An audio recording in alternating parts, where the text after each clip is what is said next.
আজকে টিউটোরিয়ালে আমরা দেখব কিভাবে ডিগ্রি টিএক্সটি ডেটা ফাইলটি ইম্পোর্ট করা যায়। তো এই ব্যাপারে আমাদের আগেও একটি টিউটোরিয়াল তৈরি করা হয়েছিল, কিন্তু সেটাতে ডিফিকাল্ট সূত্র থাকার কারণে অনেকের জন্য সমস্যা হচ্ছিল। তো আজকে আমাদের এই নতুন টিউটোরিয়াল, আশা করি সবাই এনজয় করবেন। তো প্রথমে ডেটাতে যেতে হবে ফাইলটি ইম্পোর্ট করার ক্ষেত্রে। টিএক্সটি ফাইল ফ্রম টেক্সটের পরে আমরা যে ফাইলটি তৈরি করেছিলাম আগে দেবেন্দ্র সরকারি কলেজে, সেই টিএক্সটি ফাইলটি আমি দেখিয়ে দিচ্ছি। এরপরে ইম্পোর্ট করার পরে এখানে আমাদের দিতে হবে ফিক্সড উইথের পরে আমরা এটা একটু উঠিয়ে নিচ্ছি। তো এইখানে আমরা নেক্সট দিব। নেক্সট দেওয়ার পর এখানে কলাম সিলেকশন করতে হবে আমাদেরকে। এইখানে দিলাম column, first column, second column দিব এইখানে, তারপরে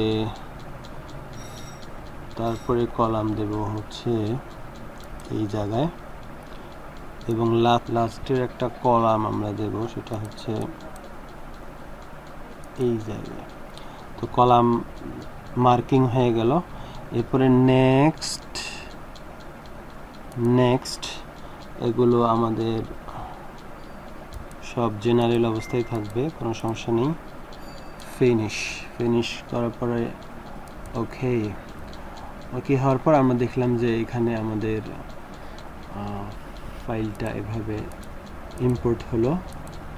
তো এখন আমরা এখান থেকে এই পর্যন্ত এটাকে ডিলিট করব। ডিলিট করার পর আমরা এখানে দেখতেছি যে নর্মাল কিছু লাইন, লম্বা খাড়া লাইন, এই লাইনগুলোকে আমরা দ্রুত দূর করে দেব। এটা নিয়মটা হচ্ছে কন্ট্রোল এফ করার পরে রিপ্লেসে যাব। রিপ্লেসে এখানে এটা কপি করে পেস্ট করলাম। পেস্ট করার পরে রিপ্লেস উইথ নাথিং, এখানে দিলাম রিপ্লেস অল। তাহলে রিপ্লেস অল দেওয়ার পরে খাড়া দাগগুলো সব রিপ্লেস হয়ে গেল। তাহলে খাড়া দাগগুলো আমরা তুলে দিলাম। এরপরে আমরা এইখানে পুরা শেষ পর্যন্ত এটাকে আমরা সিলেক্ট করব। করার পরে আমরা পরবর্তী অ্যাকশনে যাচ্ছি। লাস্ট রো পর্যন্ত আসার পর আমরা এখন এটাকে ফিল্টার করব।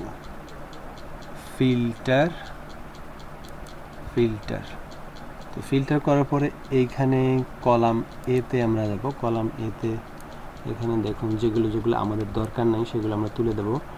ব্ল্যাঙ্কস দরকার নাই, টোটাল রোল নাম্বার লেখাটা দরকার নেই, আমাদের রোল লেখা দরকার নাই।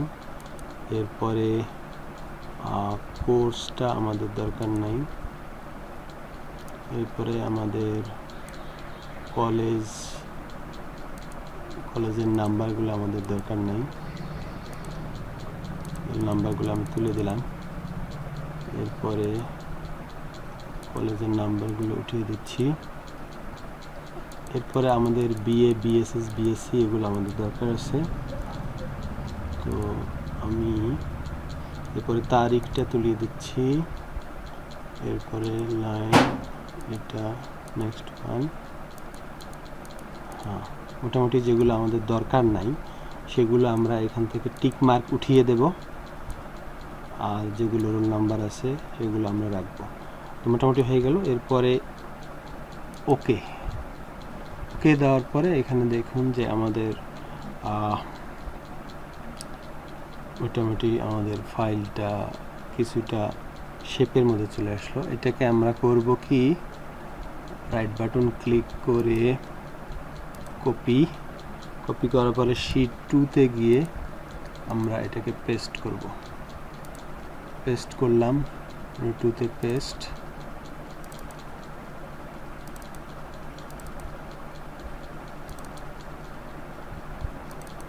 তো পেস্ট করার পর আমরা এখানে দেখতেছি সাবজেক্টগুলোকে আমি লেফট অ্যালাইন করে নিচ্ছি দেখার সুবিধার্থে। লেফট অ্যালাইন হয়ে গেল। তাহলে এখন দেখা যাচ্ছে আমাদের ফাইলটা মোটামুটি একটা শেপের মধ্যে চলে এসছে। ফাইলটাতে দেখা যাচ্ছে যে প্রত্যেকটি ডেটা এখানে 2 রোতে এসছে। এখানে হলো রোল, এরপরে বিএ। তো এই দুইটা মিলে একটা রো। তো আমরা করব কি, এখানে নিচের এই রোটা এটা উপরে নিয়ে যাব, নিয়ে গেলে আমাদের একটা রো হয়ে যাবে। তারপরে আমরা দ্বিতীয় রোটা করে ডিলিট করব। তো সেটা করতে গেলে আমাকে বাম পাশে ইনসার্ট কলাম, ইনসার্ট দিলাম, এইখানে একটা ইনসার্ট দিলাম, এরপরে এইখানে একটা দিলাম ইনসার্ট। এইখানে ফাঁকা যে কলামটি আছে এখানে B2, এইখানে আমরা একটা সূত্র দিয়েছি। সূত্রটি দেখুন, খুব ইম্পর্টেন্ট এটি। এটা আপনারা ওয়ার্ডে বা অন্য কোথাও পেস্ট করতে যাবেন না, কারণ ওয়ার্ড থেকে বা টিএক্সটি ফাইল থেকে নিয়ে আসার পরে এক্সেলে দিলে এটা চেঞ্জ হয়ে যায়, বিশেষত ইনভার্টেড কমাটি, যার কারণে একটু প্রবলেম। আপনি ডাইরেক্ট এই সূত্রটি এখানে প্রয়োগ করুন। সূত্রটি কি?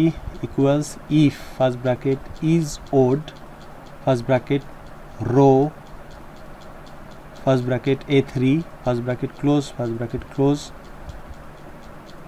কমা A3 comma double quote first bracket close. তাহলে এই সূত্রটি এখানে দিতে হবে। A3 বলতে যেটা বোঝাচ্ছে এখানে A3 এটা, অর্থাৎ ওড পজিশনে যেই এগুলো আছে এটা যদি A3 হয় A3 থাকবে, otherwise it will remain blank. তো এইখানে দেওয়ার পরে আমরা এটাকে এন্টার দিলাম, এন্টার দেওয়ার পরে বিএটা এখানে চলে আসলো, এই বিএটা এখানে চলে আসলো। তারপরে আমরা পরেরটাতে যাই D2তে এই সূত্রটি দেখুন, D2তে একই সূত্র, এখানে শুধুমাত্র সেল রেফারেন্স চেঞ্জ করে যাওয়া হয়েছে C3। তাহলে এখানে আমি C3 মানে হচ্ছে এখানে সি কলামের 3 যে থার্ড যেটা আছে এটা এখানে চলে আসবে। তো এটা আমি এন্টার দিলাম, এন্টার দেওয়ার পরে এখানে তারপর আসুন F2তে। F2 সূত্রটাও ঠিক আগের মতোই, শুধু এখানে E3। তাহলে E3 দিলে আমাদের ফাদার্স নেমটা এখানে চলে আসবে। তাহলে এখানে আমি এন্টার দিলাম। এরপরে আমরা আসি হলো সাবজেক্ট কোড আমাদের আছে জিতে। তো আমরা H2তে আমরা আর একটা সূত্র, নতুন একটা সূত্র, একটা সিম্পল সূত্র এটা প্রয়োগ করব। এখানে দেখুন বলা হয়েছে যে equals if first bracket F2 equal to double quote comma G2 and double quote space double quote and G3 first bracket close. তাহলে এটা আমরা দেওয়ার পরে এন্টার দিলাম, এন্টার দেওয়ার পর তাহলে আমাদের সূত্রগুলো বসে গেল। এখন আমরা সূত্রগুলো নিচ পর্যন্ত কিভাবে অ্যাপ্লাই করব এটা আপনারা জানেন কিভাবে অ্যাপ্লাই করতে হয়। তো এইখানে রাখলাম, আমি রাখার পরে এখানে যখন প্লাস ব্ল্যাক চিহ্নটা আসলো তখন আমি এটাকে ডাবল ক্লিক করলাম। ডাবল ক্লিক করার পরে শেষ পর্যন্ত সূত্রটা চলে গেল। আমরা দেখি শেষ পর্যন্ত গেছে কিনা। হ্যাঁ, শেষ পর্যন্ত সূত্র চলে এসছে, এখানে কোনো সমস্যা নাই। এরপরে D2তে আমরা একইভাবে অপারেশন করব। এটা হয়ে গেল। করতে হবে সেটা হচ্ছে এই সূত্রগুলো যাতে যথাযথভাবে প্রয়োগ করা, পরবর্তী কাজ করা যায়, এই জন্য আমাকে এটাকে কপি করতে হবে। কপি আবার এর উপরে আমি দেব পেস্ট স্পেশাল, এরপরে হলো ভ্যালিউজ, ওকে। তারপর আবার ডির ক্ষেত্রে একই, কপি এর উপরে পেস্ট স্পেশাল ভ্যালিউজ, তারপরে F copy paste special values, এরপরে H copy paste special values. এবার ডি কলামে দেখুন এখানে আমাদের সেশন এবং ইমপ্রুভমেন্ট অর্থাৎ ক্যাটাগরি এটা মিক্স হয়ে গেছে, এই দুটোকে আমরা আলাদা করতে হবে। আলাদা করতে গেলে আমাদেরকে এখানে টেক্সট টু কলাম অ্যাপ্লাই করতে হবে, সেজন্য বাম পাশে 3টা কলাম আমি ইনসার্ট করলাম। ইনসার্ট কলাম করার পরে ডিটাকে সিলেক্ট করব, সিলেক্ট করার পরে ডেটার পরে টেক্সট টু কলামের পরে ডেলিমিটেডের পরে নেক্সটের পরে এখানে ট্যাব উঠিয়ে দিয়ে আদার্স দেবো, আদার্স দিয়ে এখানে আমরা স্ল্যাশ দেব, স্ল্যাশ দিলে দেখা যাবে যে আমাদের এখানে আলাদা হয়ে গেল। এরপরে হচ্ছে নেক্সটে আমি সেশনটাকে অবশ্যই টেক্সট হিসেবে মার্ক করব, তা না হলে এটা উল্টাপাল্টা হয়ে যেতে পারে। এরপর আসছে হচ্ছে রেফারেন্সটা এখানে আমরা এই অবস্থায় রাখলেও সমস্যা নেই, যেহেতু আমাদের এখানে ঘর ফাঁকা আছে। তাহলে এখানে ফিনিশ দেওয়ার পরে দেখুন এইখানে আমাদের সেশনটা আলাদা হয়ে গেল, ইমপ্রুভমেন্টটা আলাদা হয়ে গেল। তাহলে এই দুইটা কলাম আমার দরকার নাই, এটা আমি ডিলিট করে দেব। এরপর আমরা কলামগুলোর নামকরণ করব। দেখুন এখানে কোর্স, তারপরে এখানে সেশন, এটা রেজিস্ট্রেশন নাম্বার, এটা সেশন, এটা category, students name, father's name, subject codes আমাদের আসলে বাম পাশেরটা এখন দরকার নাই, কপি করে এটা এখানে পেস্ট করলাম। পেস্ট করার পরে এই কলামটা এখন আমাদের দরকার নেই, যেহেতু সবগুলো ডাইন কলামে চলে এসছে। তাহলে এটাকে আমি করলাম ডিলিট করার পর এখন আমাদের সময় এসেছে হলো সেকেন্ড যে রোটা আছে, এই সেকেন্ড রোটাকে ডিলিট করার টাইম এসে গেছে। এখন সেটা আমরা কিভাবে ডিলিট করব? এখানে দেখুন second rho, every third rho actually, তাহলে এভরি সেকেন্ড এখানে এটাকে ডিলিট করার উপায় হচ্ছে এটাকে আমাদের সিলেক্ট করে নিতে হবে, কন্ট্রোল শিফট ডাউন অ্যারো, এটা সিলেক্ট করার পরে ফিল্টারের পরে আমরা কোর্সের মধ্যে এখানে ব্লাঙ্কসটা তুলে দেব। ব্লাঙ্কসটা তুলে দিলাম। দেওয়ার পরে দেখুন এখানে আমাদের দেখাচ্ছে 1101 অফ 2200। আচ্ছা যাই হোক, তাহলে 1101 জন এখানে আমাদের পাওয়া যাচ্ছে। কপি করলাম, এটাকে কপি করে এটাকে আর একটা শিটে আমি পেস্ট করলাম।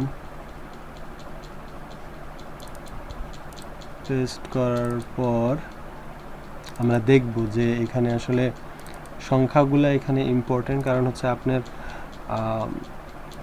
ডেসক্রিপটিভ শিট আপনি ম্যানুয়ালি এটাকে হিসাব করবেন। হিসাব করার পরে দেখুন এটা 1102, তার মানে কলাম হেডিং বাদে আমাদের এখানে স্টুডেন্ট সংখ্যা হচ্ছে 1101। তাহলে 1101 স্টুডেন্ট আমাদের এখানে হয়ে গেল। আর আমাদের এইখানে কিন্তু ফাদার্স নেম কলাম আপনার প্রয়োজন হলে আপনি রাখবেন, না হলে রাখবেন না। তো এখন কিন্তু আমাদের ফাইল পুরোপুরি রেডি। এখানে course, roll number, registration number এখানে আপনি কিভাবে সাজাবেন, এখানে আপনি যদি এটাকে কোর্স ওয়াইজ সাজাতে চান অথবা রোল ওয়াইজ এটাকে সাজাতে চান, তাহলে আপনি ফিল্টারিং করে সেটাকে অ্যাসেন্ডিং ডিসেন্ডিংয়ের মাধ্যমে আপনি এই ফাইলটা আপনি কিভাবে ইউজ করবেন। এরপরে আপনার সাবজেক্ট কোড অ্যানালাইসিসের অন্যান্য যে ভিডিওগুলো আছে এগুলো দেখে আপনি বা আপনারা এটাকে আপনার মতো করে ব্যবহার করতে পারেন। তো আজকের মতো সবাইকে ধন্যবাদ, আল্লাহ হাফিজ।